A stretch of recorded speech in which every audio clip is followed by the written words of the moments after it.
국회에 불이 켜진 새벽, 법의 최정점에 있는 대법원장이 국회 증인석에 앉을 수도 있다는 소식이 전해졌습니다. 헌정사상 처음 있는 일입니다. 그 이름은 조이대. 그는 대한민국 사법부의 상징입니다. 그런데 지금 그는 여당의 정치 무대 한가운데로 끌려오고 있습니다. 더불어민주당은 그를 사법개혁의 걸림돌이라 부르고 국민의힘은 사법부 독립의 붕괴라고 반발합니다. 법을 지키는 사람과 법을 흔드는 사람, 그 경계선이 지금 국회 안에서 흔들리고 있습니다. 모든 일의 시작은 이재명 대통령의 공직선거법 위반 사건이었습니다. 당시 대법원 전원합의체는 이 사건을 유죄 취지로 파기환송했죠. 그 결정의 중심에 있던 인물이 바로 조이대 대법원장이었습니다. 그때부터 조 대법원장은 여당 내부에서 개혁저항 세력이라는 낙인을 받기 시작했습니다. 이번 국정감사에서 더불어민주당 법사위원회는 전례를 깼습니다. 단 하루만 진행하던 대법원 국감을 이틀로 늘리고 심지어 조이대 대법원장을 일반 증인으로 채택했습니다. 국회가 대법원장을 증인으로 부른 건 헌정사상 처음 있는 일입니다. 만약 그가 출석을 거부한다면 국회는 동행명령장 발부를 검토하겠다고 밝혔습니다. 즉, 대한민국의 최고법관이 강제로 국회에 나올 수도 있는 상황입니다. 민주당의 논리는 분명합니다. 그들은 조이대 대법원장이 사법개혁을 막고 있다고 주장합니다. 특히 조이대 한덕수 회동 의혹이 불거진 뒤 여당은 대법원이 정권과 교감했다는 주장을 내세우며 공세 수위를 높였습니다. 정청래 대표는 자신의 SNS에 이렇게 적었습니다. 상기하자 조이대의 난. 잊지 말자 사법개혁. 이건 단순한 구호가 아닙니다. 정청래 대표가 말하는 조이대의 난이란 사법부가 정권의 개혁에 반발하고 있다는 인식입니다.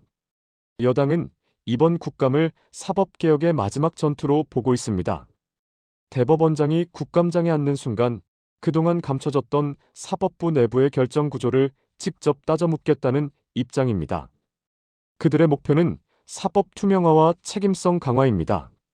하지만 그 방식이 너무 강경하다는 비판도 함께 제기되고 있습니다.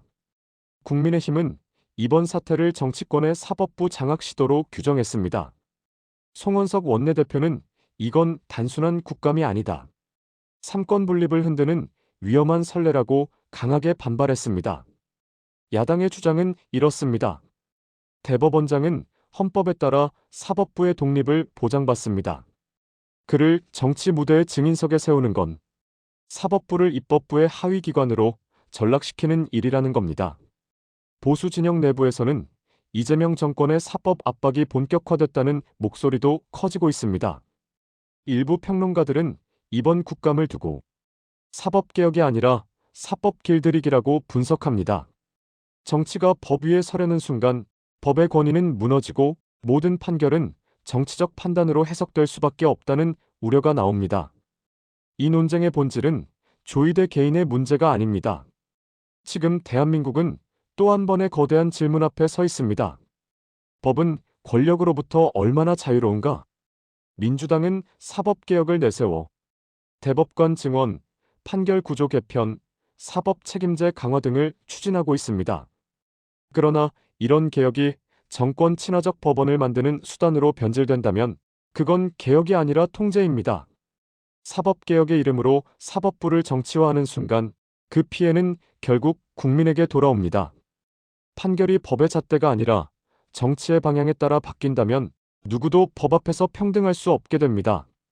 그렇기 때문에 이번 조이대 국감 소환은 단순한 국회 일정이 아니라 대한민국 헌정 질서의 시험대가 되고 있습니다. 지금 우리 앞에 놓인 질문은 단 하나입니다.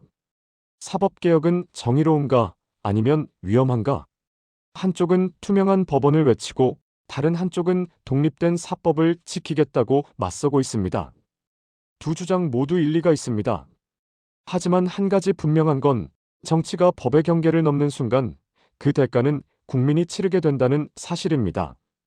국회의 마이크와 법원의 망치, 그 둘은 서로의 영역을 지켜야 합니다. 그런데 지금 그 선이 흐려지고 있습니다. 조이대 대법원장은 아직 입을 열지 않았습니다. 하지만 이번 사태는 이미 사법대 정치의 대결로 번지고 있습니다. 그 결과가 무엇이든 대한민국의 권력 지형은 이 국감을 기점으로 다시 쓰이게 될 것입니다. 대법원장이 증인석에 앉습니다. 이 한 장면이 대한민국의 법치주의를 바꿀 수도 있습니다. 우리는 지금 헌정사상 전례 없는 장면을 목격하고 있습니다. 이건 단순한 뉴스가 아니라 역사의 분기점입니다. 당신은 어떻게 생각하십니까? 댓글로 의견을 남겨주시고 구독으로 다음 이슈를 함께 지켜봐 주시기 바랍니다.